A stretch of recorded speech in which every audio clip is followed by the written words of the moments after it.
Listo, empecemos.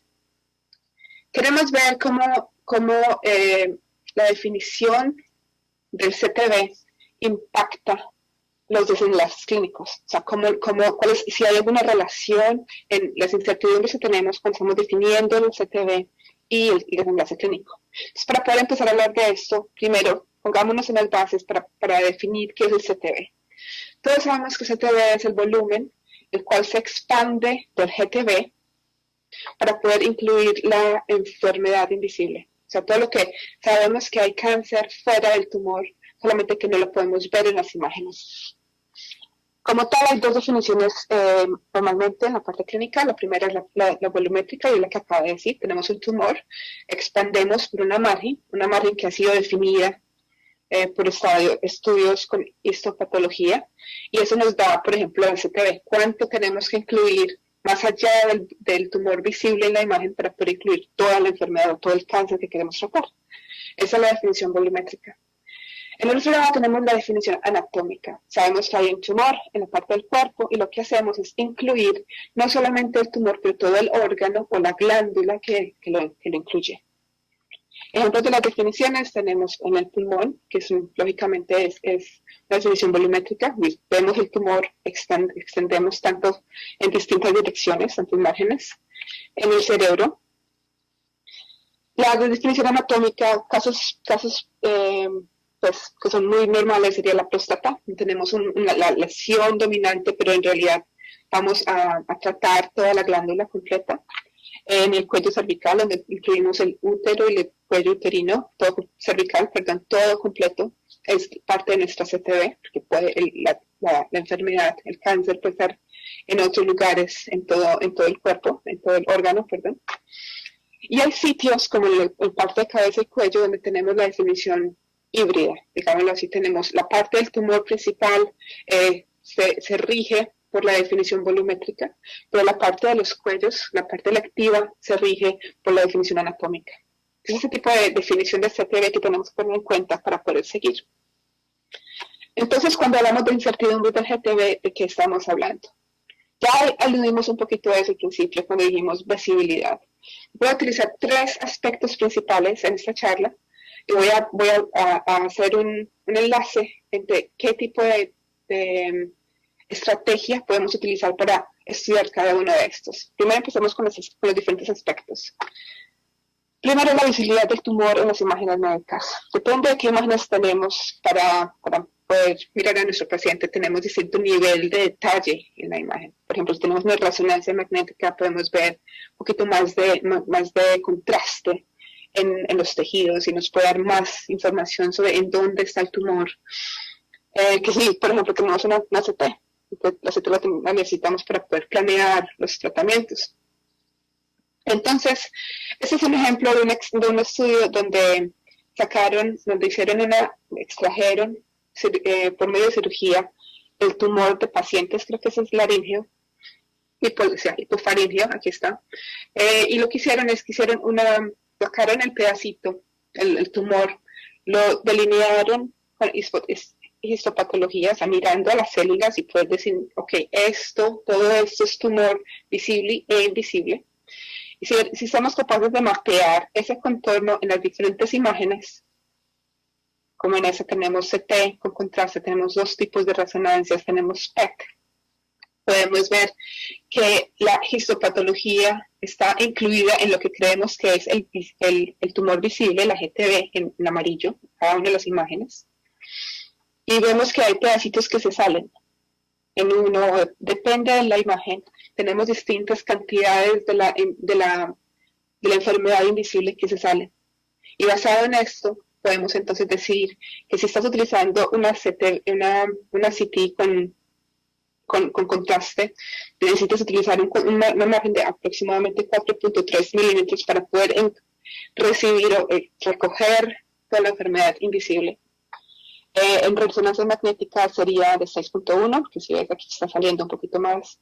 Y si tenemos PET CTs, tenemos 5.2. Entonces vemos que la margen para poder compensar por aquel pedazo de tumor que no podemos ver en las imágenes cambia. y depende del tipo de imagen que estamos incluyendo. Entonces, si tenemos una imagen, la utilizamos para delinear el tumor, para encontrar el tumor. Tenemos esa parte de incertidumbre de cuánta parte del tumor que estoy viendo en realidad es tumor o no.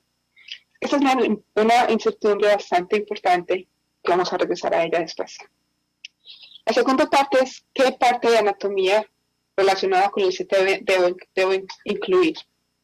Y esto no es algo nuevo, ha sido estudiado desde hace mucho tiempo. Por ejemplo, tenemos este paper sobre la próstata, cuándo debemos incluir las vesículas seminales, que está en el 2007 y es una parte ya se está un poquito más establecido.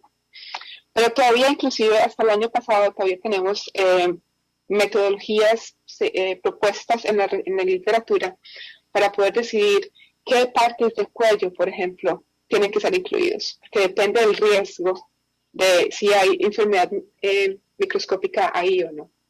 Entonces tenemos cosas del 2007 hasta todavía estamos trabajando en ello, o sea, no sabemos todavía cuánto tenemos que incluir.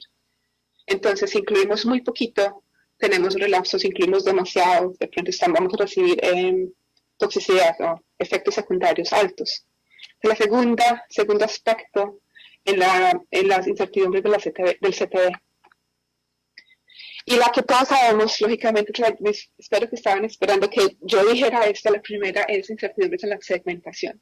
Que tenemos una imagen y le pedimos a alguien que por favor nos diga qué parte es el tumor, por ejemplo en esta volumétrica, o qué parte es el órgano, en este caso, la definición anatómica. Siempre van a haber desacuerdos entre la gente que se lo está haciendo. Pero lógicamente tenemos que decir que si incluimos otro tipo de imágenes, por ejemplo la PET-CT, esos desacuerdos se reducen, la variabilidad reduce, pero aún así tenemos variabilidad. Y si ven en este puntito que estoy moviendo el mouse, la variabilidad aún existe. Entonces, si tenemos un plan basado en un contorno que es más grande o más pequeño, introducimos incertidumbres al tratamiento, es el que queremos ver si tiene impacto o no. Entonces, la pregunta es cómo podemos relacionar las incertidumbres del CTV con los desenlaces clínicos. Clásicamente, o pues en tiempos normales o anteriores, digámoslo así, se ha utilizado el análisis de recurrencia o ensayos clínicos para ver esto, para ver si podemos encontrar la relación entre la incertidumbre de CTV y el desenlace clínico. Y yo propongo que utilizando minería de datos, un poquito más avanzada que la que vimos antes, es una buena estrategia para poder descubrir estos tipos de relaciones. Si estamos haciendo análisis de recaídas, es una buena técnica para poder ver si las márgenes que estamos utilizando son muy pequeñas. O sea, si tenemos recaídas locales, tenemos un buen punto de que sí, lo más seguro es que las márgenes que estás utilizando es muy pequeña, por lo tanto estás dando muy poquita dosis a regiones con cáncer y pues se ha utilizado mucho en la literatura en el pasado. Lógicamente es un análisis retrospectivo, donde se mapea, se proyecta la imagen de seguimiento, donde encontramos la recaída en la imagen de planning, de planeación. Y para poder mapear la recaída en ST, utilizamos registro de imágenes no rígido. Tenemos las dos imágenes, registramos una en la otra, permitiendo que una imagen se deforme para poder alinearlas correctamente, y eso incluye un poquito de incertidumbres. Es muy, muy, muy fuerte, pero el impacto de la definición del CTV no puede ser aislado en forma aislada, porque tenemos una cantidad de decisiones que se han tomado que van al fin y al cabo desembocar pueden influir en el desenlace clínico. Entonces eso depende de múltiples factores. Si están interesados en esto, les recomiendo que miren este artículo, es buenísimo para este tipo de cosas. Y bueno, si están interesados.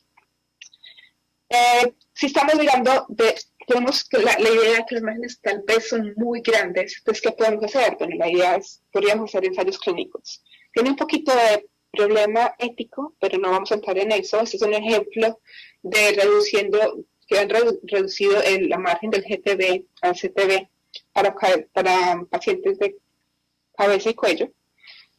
Y lo que hicieron es que incluyeron 310 pacientes que han sido tomados en forma secuencial con un seguimiento de 2 años.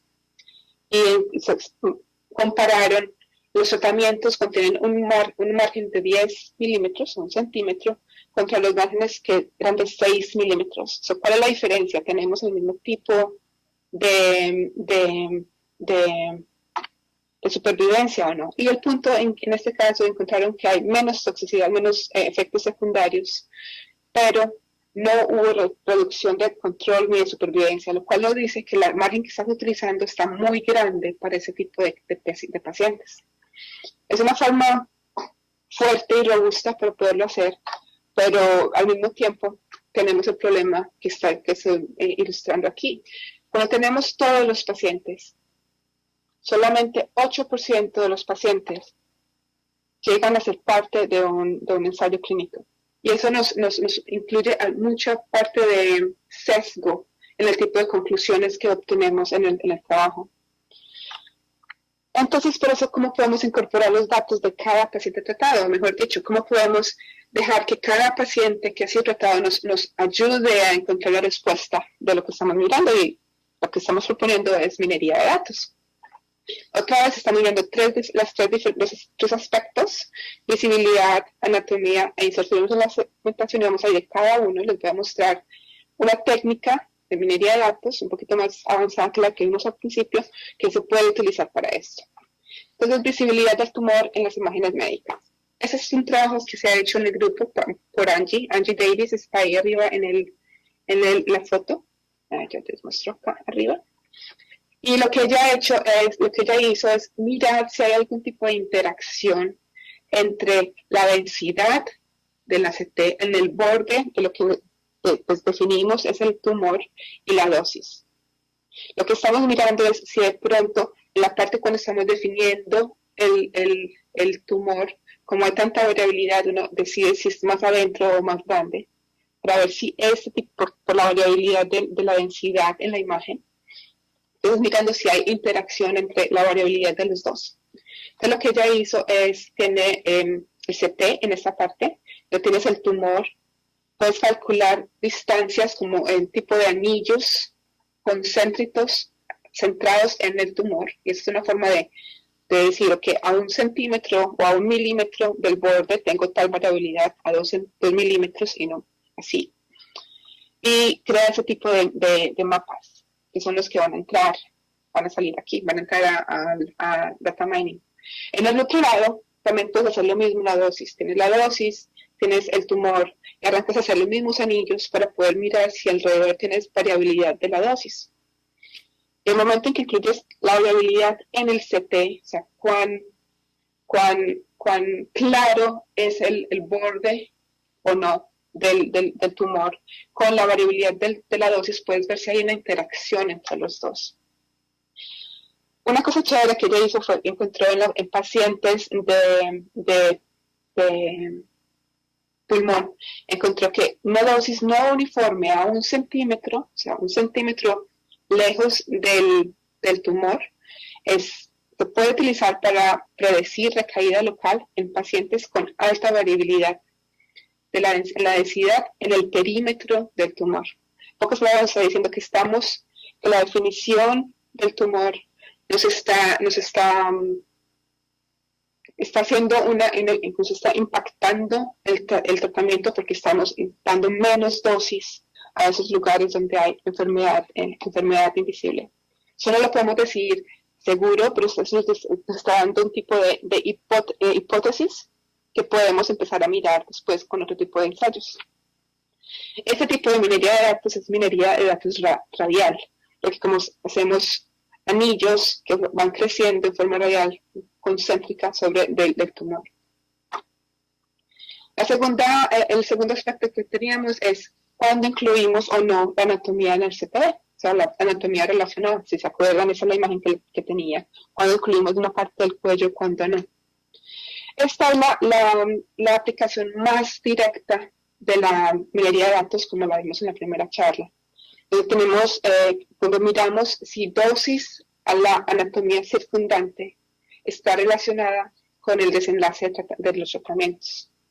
Ese trabajo por Jane, aquí está arriba, fue presentado en este 2021 y está en este momento en review, para publicación. Y tenemos que los pacientes son divididos entre pacientes que no tuvieron recaída, pacientes que tuvieron recaída bioquímica, o sea, solamente con PSA, y encontramos la región. ¿Se acuerdan cómo son los pasos que vimos anteriormente? Ella encontró que los lugares en la parte de arriba, en la puntita de las vesículas seminales, y en la parte de abajo, la base de la próstata, estaban relacionadas, en lugares ahí, la dosis en esos lugares estaba relacionada con riesgo en recaída. Y aquí tenemos un Kaplan-Meier graph, donde nos demuestra la diferencia entre pacientes que recibieron más dosis o que recibieron menos dosis. Son los pacientes que recibieron menos dosis en esos lugares, en la parte de las vesículas seminales, tuvieron un desenlace clínico menos óptimo que aquellos que lo tuvieron con una dosis más alta. Esta es lo que ya sabemos todos, es minería de datos basados en imágenes. Estamos haciendo minería en la dosis, en la anatomía circundante. Y la última es incertidumbres en la segmentación. Lo que se acuerdan, tenemos la parte de la imagen, donde tenemos distintas personas haciendo el dibujo, delineando el tumor, y cómo eso nos puede influir en la salida. Tenemos, para eso es también trabajo de dos de mis estudiantes, otra vez, Tom y Alex. Ellos ya terminaron con nosotros, pero fueron fantásticos. Y lo que hicimos es, vamos un poquito atrás, para poder estimar incertidumbres, cuando tenemos contornos, la parte de cómo delineamos, normalmente lo que se hace es que tú le pides a distintas personas que delineen el mismo órgano, y puedes empezar a calcular distancias entre los órganos para poder decir, ok, este tipo de órgano en tal tipo de imagen tiene una variación de 3 milímetros, por ejemplo, o de 5 milímetros, o de 15 milímetros. Pero para poder relacionar cualquier incertidumbre con un desenlace clínico, tenemos que hacer el análisis en cientos de pacientes. Y no pudimos convencer a los doctores que vinieran y se sentaran a hacer el análisis de delinear cientos de pacientes, solamente para ver si de pronto había un tipo de conexión. Entonces necesitábamos algo más automático. Y lo que pensamos es tener un observador virtual, o sea, imagínense un actor virtual, este sería el dibujito acá al lado, que es muy consistente y es capaz de dibujar el mismo órgano, el mismo tipo de decisiones detrás de eso, y sin ningún tipo de variación si le mando la misma imagen. Y pues inmediatamente uno piensa, pues eso tiene que ser un modelo, por ejemplo, Deep Learning, Auto-Segmentation.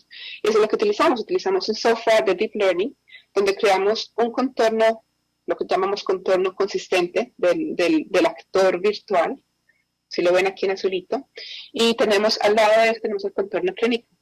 Es como tenemos dos contornos en cientos de pacientes, vamos a empezar a mirar si las desviaciones que vemos entre un contorno y el otro se pueden relacionar con el desenlace clínico.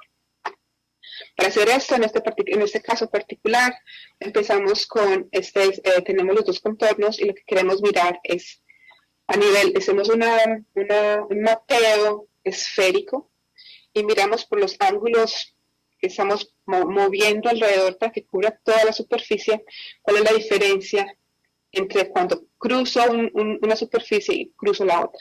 Entonces me da cuán lejos están esas dos superficies en esta dirección. Y cuando simplemente barremos con los ángulos alrededor de todo, sería una esfera, podemos crear ese tipo de mapas 2D que nos dicen cuán lejos en general está, y en local también está una imagen de la otra, un contorno del otro.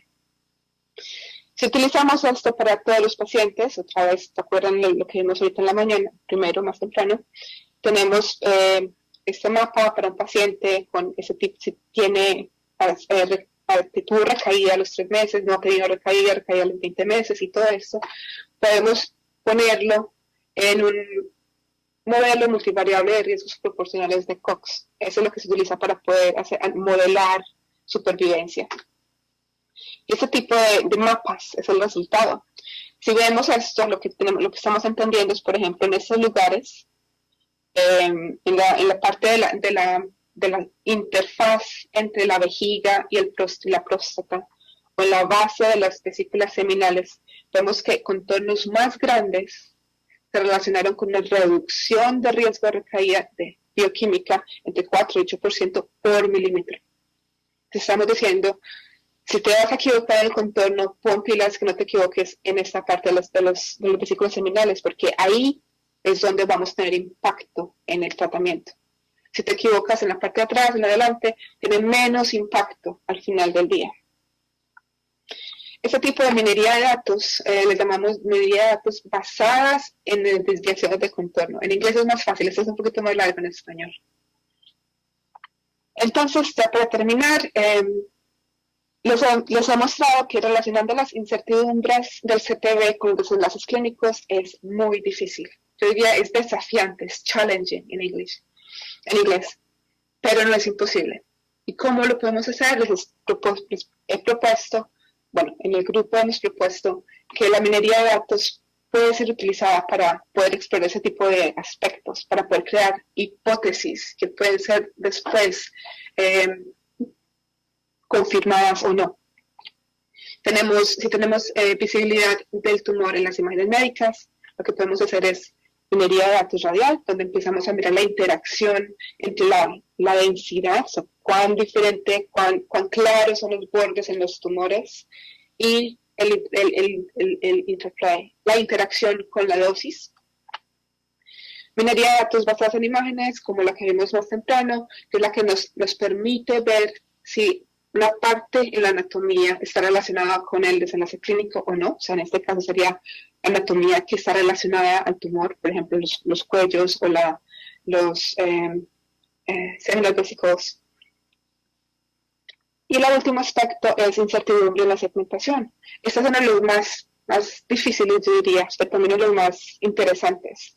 Y podemos utilizar minería de datos basados en desviación del contorno para poder explorar este tipo de aspectos. Son un poquito difíciles las técnicas, pero si están interesados, únicamente podemos hablar y ver si se puede implementar. Con esto quiero decir muchísimas gracias. Otra vez, me encantaría estar allá, pero pues estoy aquí. Pero los vamos ahorita más tarde para las preguntas. Muchas gracias otra vez a los organizadores y ya.